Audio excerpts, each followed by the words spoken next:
बहनों सब।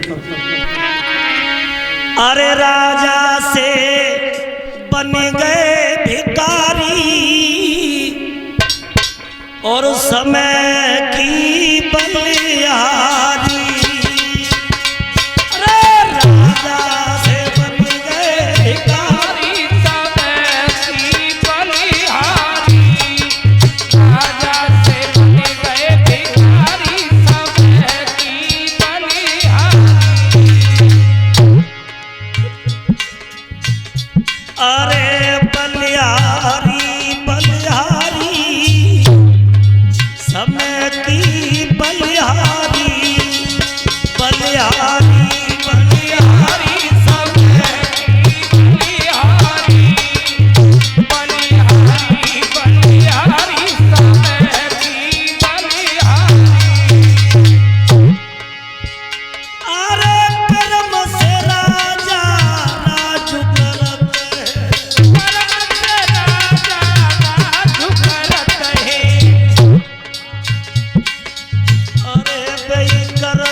देखिए लोगों, आज समय पुरो है हरिश्चंद्र को, समय पुरो है हरिश्चंद्र को। अरे जाति झूठी संपदा सारी समय की बलिहारी, झूठी संपदा सारी समय की बलिहारी, झूठी संपदा समय की बलिहारी। हरिश्चंद्र ने माफी मांगी है कि मालिक आज के बाद ऐसा नहीं होगा, मैं जा रहा हूं मरघट में ड्यूटी लगाने। तो आज राजा की ड्यूटी मरघट में लोगों लग गई। इधर तो लाशें आती है, कर का टका लेकर के ही राजा जलाते हैं, और उधर एकादशी का समय आ गया। और जब एकादशी का समय आ जाता है तो ब्राह्मणी रानी तारा से बोली है कि रानी आज एकादशी का समय है और ठाकुर जी की पूजा है, तो बेटा से कह दो कि वो बगिया में फूल तोड़ने के लिए चला जाए।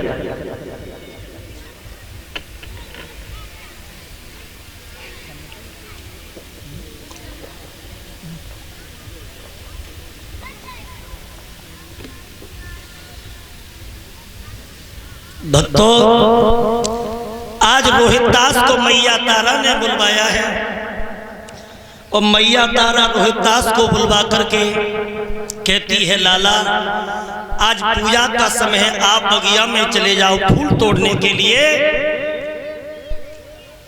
तो भक्तों, मैया तारा ने अपने बेटा रोहित को जब भेजा है तो विश्वामित्र ने उसी समय क्या किया है कि कमंडल से जल लेकर के और जमीन पर पटक दिया और कहा कि नाग देवता तैयार हो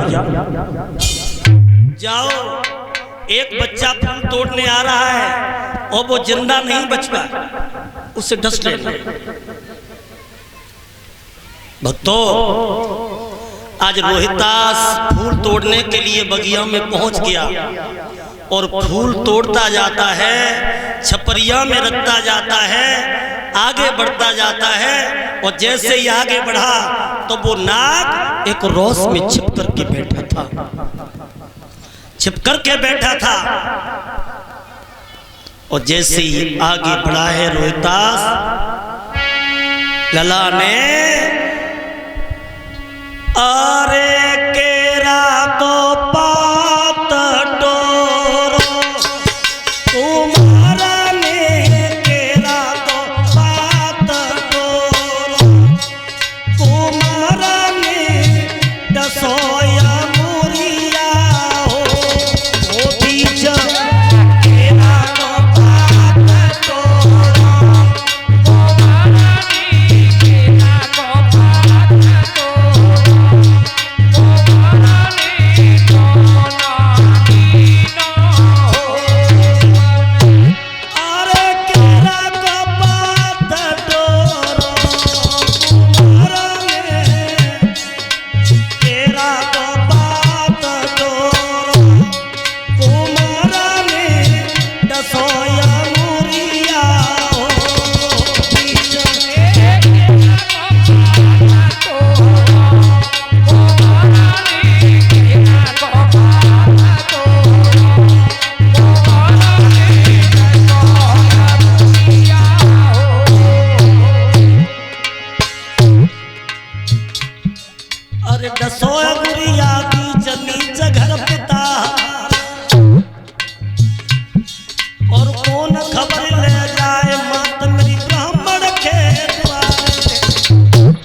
बाकी पूरी दशा तो मेरा तो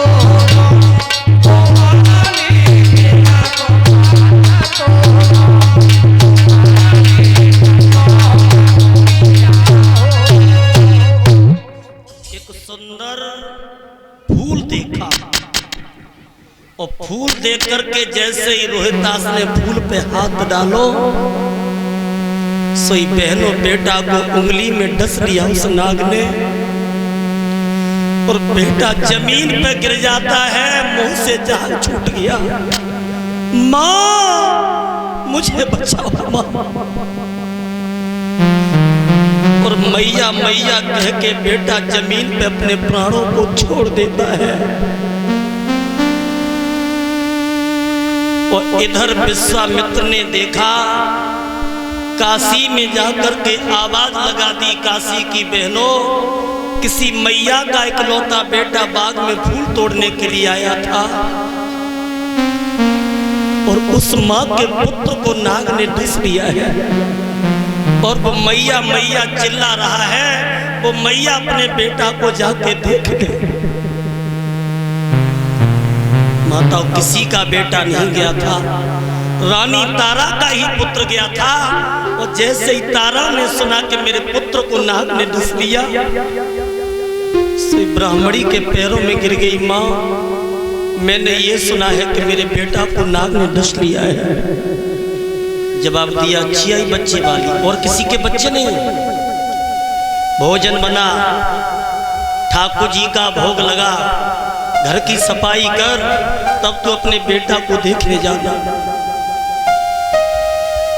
माताओं, जिस माँ के पुत्र की लाश पड़ी हो और वो मैया अपने हाथ से भोजन बनाए, कलेजा फट रहा है।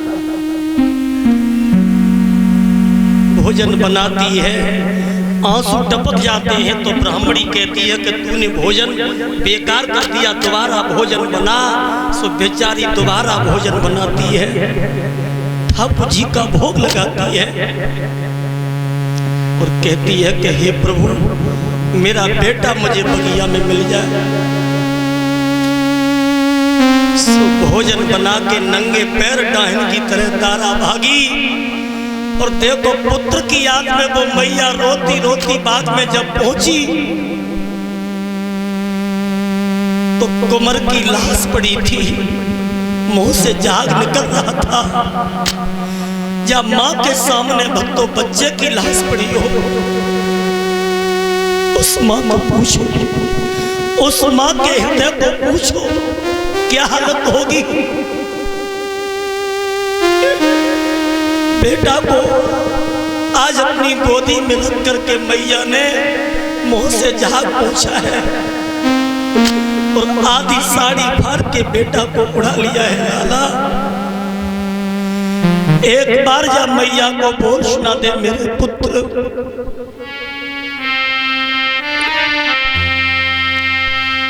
आमचैत गर्भ में रही, नींद भर सोई न काया में।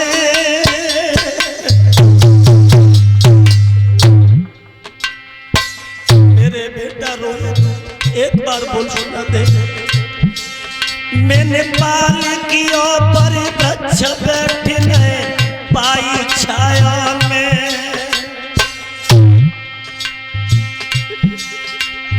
अरे चलो गो अखियन को तारो, मैं कैसे धीरज धरूं कुंवर मेरो उमरिया को बारो। एक बार बेटा बोल सुना दे। अब तेरे पिता भी नहीं है, तेरी लाश को कौन ले जाऊं। अरे पड़ी आज कर्जा की तंगी, पति के लिए जगर जाए, भूप पे हुक्म करे। अरे लला तेरी रोई रही मेहतारी, आज गैया सी टकराई उम्र की रोई रही मेहता, गैया सी टकराई लला की रोए मेहता,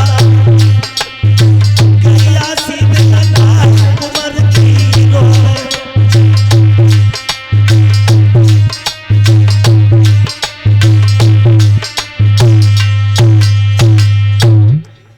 एक बार बेटा बोल माँ को सुना दो। जब रो रही है तब तक बाग का माली आ गया और कहने लगा बहन जब बच्चे की लाश फट जाएगी तो मरघट में ले जाओ। तो आज वो मैया तारा पुत्र की लाश को उठाने की कोशिश करती है और भाइयों